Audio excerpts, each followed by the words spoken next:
Okay.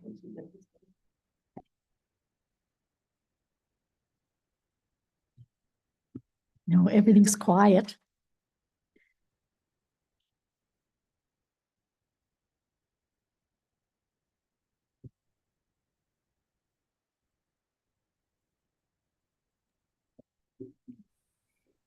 Can everyone hear me okay? Right.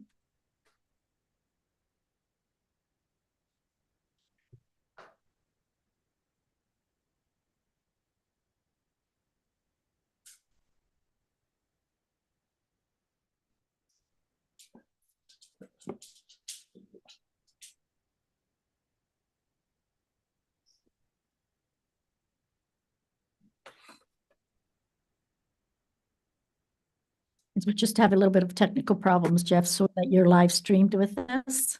So. Okay.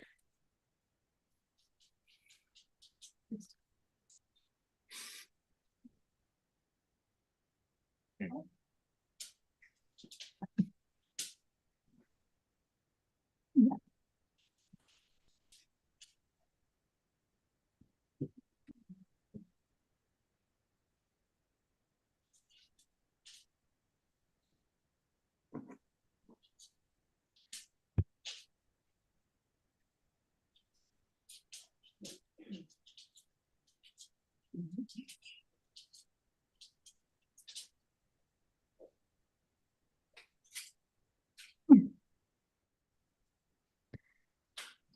Oh, connection is unstable.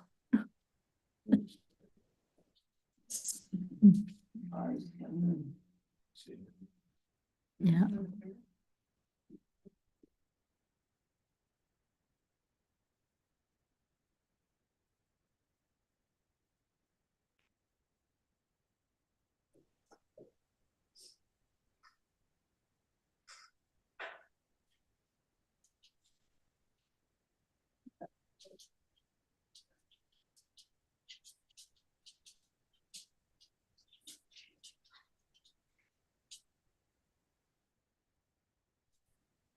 Go there. Okay. Thanks for your patience, Jeff. And those out there that are watching, we had a bit of technical problems there. So thank you for coming this evening, Jeff, on this application.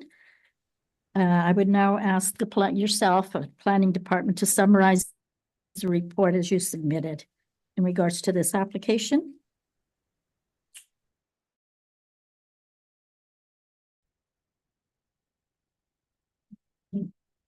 Jeff, are you there? I think he's frozen.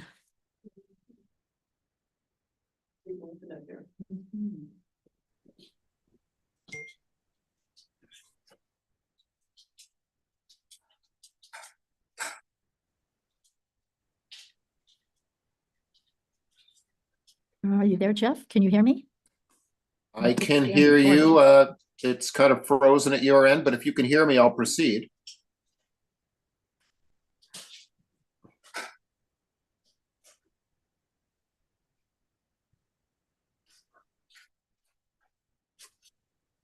Could hear a little bit of that. Can anyone hear Can me? you hear us now, Jeff? Yes, I can hear you. Can you guys hear me? Hello? Yes, we can hear you. Okay, well, I'll proceed with the planning report then. Okay? Okay, thank you very much. Okay, so the purpose of this application is Jennifer and Matthew Mitchell have made an application to the municipality of Oliver Papoonch for a site-specific zoning amendment to zoning bylaw 01/2019. The purpose of the proposed amendment is to add a site-specific commercial use, being a retail store, to their rural residential property. And I won't go over the legal description of the property, as you've already described it in your opening remarks. So some of the background of this application: back in 2021, the applicant applied for and were granted a temporary zoning amendment permitting a commercial business on their residential property. At the time, they were using the opportunity of this amendment to determine the location of what would work a long time for a retail store. And over the past 3 years, it has worked. It's located at 4277 Oliver Road. A quick review of the official plan, and I won't go into all the details, but in the official plan, rural commercial and industrial uses are permitted, so there was no need for an official plan amendment. It's in conformity with the official plan. So they've operated the business based on a temporary zoning amendment for 3 years, and they've done pretty well. It's with no real negative impacts to the municipality when it comes to traffic noise, parking, or any of the typical planning issues that might arise with a retail store in kind of a residential or mixed use area.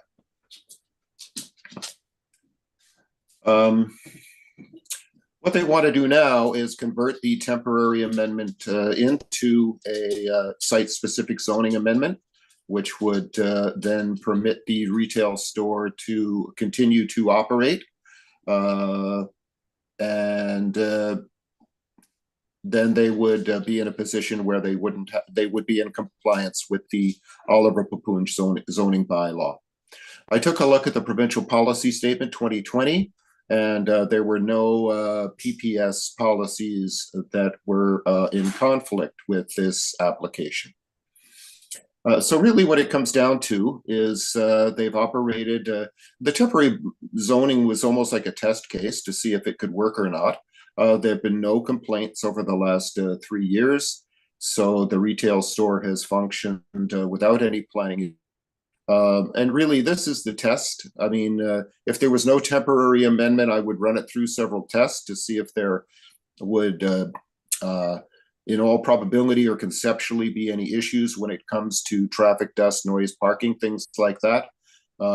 This is even better because it's actually been operating for 3 years. And if there are any problems, we would have known about it. So to summarize, my recommendation for this site-specific zoning bylaw amendment would be approval. And the reason for that is it's been run almost like a pilot project for 3 years. There have been no planning issues. If there are no planning issues over the past 3 years, then I think we're pretty confident in terms of there not being any risk that there would be any planning issues in the future. And with that in mind, I'm recommending approval of this zoning bylaw amendment. Okay, thank you very much, Jeff.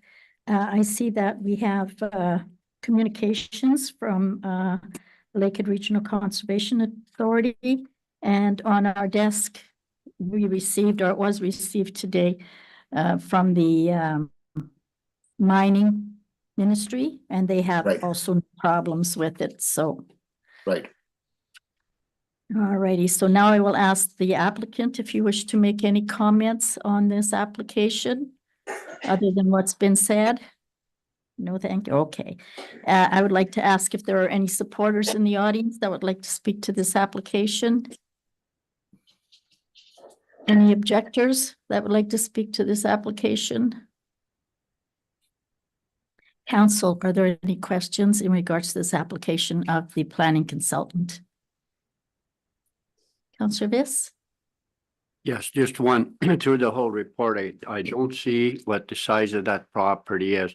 The current operation there, it's no problem at all. I go by there every day, so there's no problem. I want to come down to page 17, the very top. As long as that's in the site Pacific, I think it's a wonderful thing. A retail store is as a permitted use, which would permit the continuation of a small local business. As long as that's in there, I think there's absolutely nothing wrong with it. There's been no problem all the time I've been here, but that's the only thing, because it doesn't show me how much land is there. So you see, if it's a large parcel of land is my point, and we allow commercial retail, there could be anybody in there. That's the only question I have, wasn't clear. But if it just states that small operation, absolutely no problem. Okay, thank you. Any other questions? As there are none, we will be reviewing this bylaw or this application later on in the evening. Should be very shortly. Thank you very much, Jeff. I'm not sure Is the recommendation that Jeff remain until we go through the regular council meeting on this application? Do you feel that there's a requirement? No? Okay, thank you very much, Jeff. Have a Thank you nice very much. evening. Yeah, enjoy the rest of your council meeting. Thank you. Very much. The next application we have is from Charles Drzecki. It's application 1BLA 10-2024. It's on behalf of Charles Drzecki to do a site-specific rezone on the subject property legally described as concession 2 north of the Cam River, lot 2628, parcel 2374, MR 416 and 417, concession 3 north part lot 2627, parcel 7706, MR 429, in the municipality of Oliver Papoonjanon, locally at 4046 Highway 1117, to permit a separate septic system from the main dwelling. I would ask the planning department to please summarize the report for that application. Thank you. So back in May of this year, we received a building permit application to put a prefab accessory dwelling on the property at 4046 Highway 1117. Through the process, the applicant, Charles Drzecki, learned that our zoning bylaw does not permit separate septic systems for accessory dwellings, but rather that they have to be hooked up to the same system as the principal dwelling. Historically, there was a second house on this property which had its own septic system. That house was demolished back in 2023. The intention now is to replace the old dwelling on the same footprint with the new modular, upgrading the old septic system to support it. The location is too great between the septic supporting the principal dwelling and the accessory dwellings. That's why this application is before council this evening. The official plan designates the land as natural resources, which is intended to protect the lands in the area outside of the rural settlement area that have agricultural potential, mineral resources, and forestry resources. Section 3.27.1 subsection C of our official plan states that both the main dwelling unit and secondary dwelling unit can be safely serviced with both potable and sanitary sewage disposal systems, where the main dwelling unit and secondary dwelling unit are serviced by private potable water supply. It shall be demonstrated that both units have adequate water supply. Where the main dwelling unit and secondary dwelling unit is serviced by private individual sanitary disposal system, the system should be adequately sized to accommodate the sewage flows from both dwelling units and meet the requirements of the Ministry of Environment. Alternatively, the main dwelling unit and secondary dwelling unit shall each be serviced by separate individual private sewage disposal systems in accordance with the requirements of the MOACP or its designate. As this application for a site-specific zoning amendment requests permission to have separate septic services on the site to service the secondary dwelling, and the official plan permits that the main dwelling unit and secondary dwelling unit can be serviced by separate systems in accordance with the requirements of the MECP. This amendment is consistent with the official plan and would bring the zoning of the property into conformity with our official plan. The current zoning of the property is rural. Under section 3.2.2 of our zoning bylaw, detached accessory dwellings are subject to the following provisions. The floor area of the accessory dwelling shall not exceed 105 square meters and shall not exceed the exterior dimensions of the principal dwelling unit. The accessory dwelling is not subject to the minimum dwelling floor area as provided for in the regulations for each zone. The detached accessory dwelling must be hooked up to the existing septic system and well, which may be pre-approved by the Thunder Bay District Health Unit and a certified well driller prior to a building permit being issued. Because this application is seeking the site-specific amendment to permit the use of a separate septic system, and because the amendment would conform to the official plan, administration would recommend approval. The site-specific rezoning would be expressed in section 6.2.3.9 of our zoning bylaw as provision 9. And the site-specific rezoning would, the provincial policy statement directs all planning decisions to be consistent with the Planning Act. The proposed amendment will promote efficient development patterns, maintaining our municipality's rural character, and therefore complies with the PPS. It is to be of note that the legal description is currently highlighted in your packages. So Mr. Drzecki owns multiple properties along Highway 1117 that his lawyer has advised have merged. Since this is not indicated in our MPAC mapping and we don't have access to a proper legal description of the merged lots, the lawyer has yet to provide the correct legal description, so we would have to defer signing off on a bylaw this evening until we have the correct legal address. Further, we had comments from the Lakehead Region Conservation Authority and from the Ministry of Mines, both stating that they have no objections or concerns with the proposal. Thank you. I would now ask the applicant if they wish to present anything further there to what the planner said. Okay. Okay, and then I would ask if there are any supporters in the audience that'd like to speak to this application. Any objectors? And is there any questions from council? Councillor Peacock? Thank you.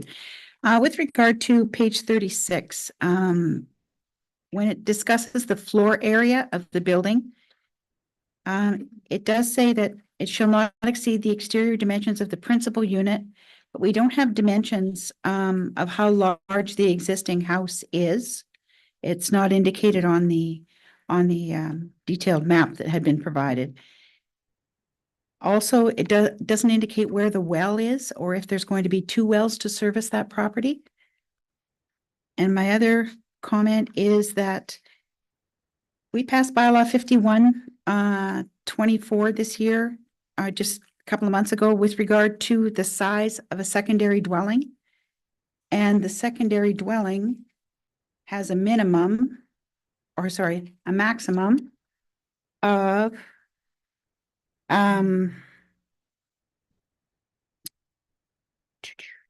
1130 square feet.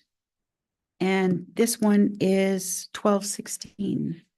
So the new home construction or the new home is larger than the allowable use that we had approved with bylaw 51.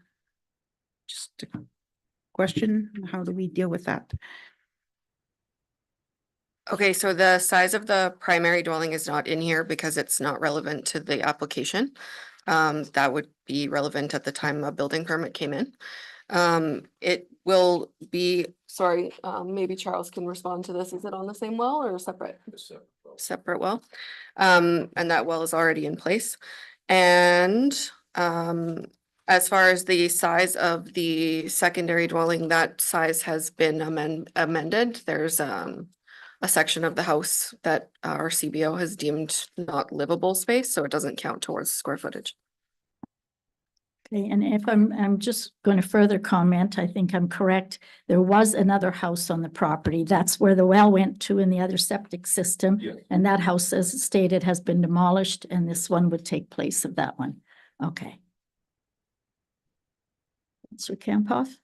So it's maybe a little bit more than commenting on just this application, but it did come up in this application. So on page 29 and 30 is question from the applicant about how this all came about, because and I wonder if we can get a comment from our manager on the question that was asked on, because it's a little bit of discrepancy between our zoning and bylaw and their official plan.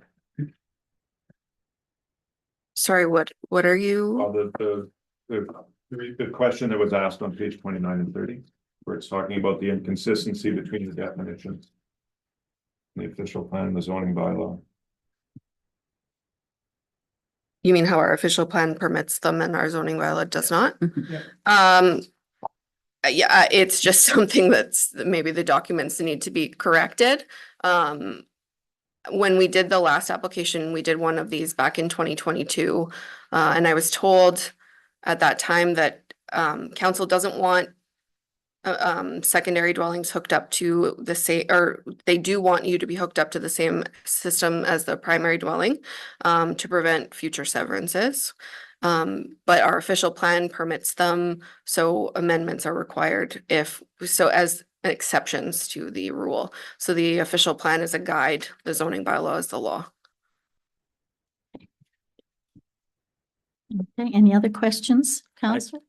I think this is gonna be down the road, trying to tie in other septic systems to ones that are existing, just for distance and that. I don't know how you're gonna, how you're like, unless you're within so many feet of the one that's there, you're not gonna run a line to that septic, and I think that's the it's not intent. gonna work. Yeah, I think that's the intent of the accessory dwelling. They're supposed to be small and closer to Yeah, the principal dwelling. I'm saying, there's gonna be probably more of this come, I think, down the road, unless they're in a smaller area where they can actually fit it in. Okay, any further questions? As there is none, we will be looking at this application in the upcoming regular council meeting. Okay, so we have a resolution that the public meeting to consider the zoning bylaw amendments be closed, the hour being 5:23 p.m. It's been moved and seconded. All in favor? Opposed? Carried. Okay. So we're going to take a couple minutes break while we have some technical problems repaired here.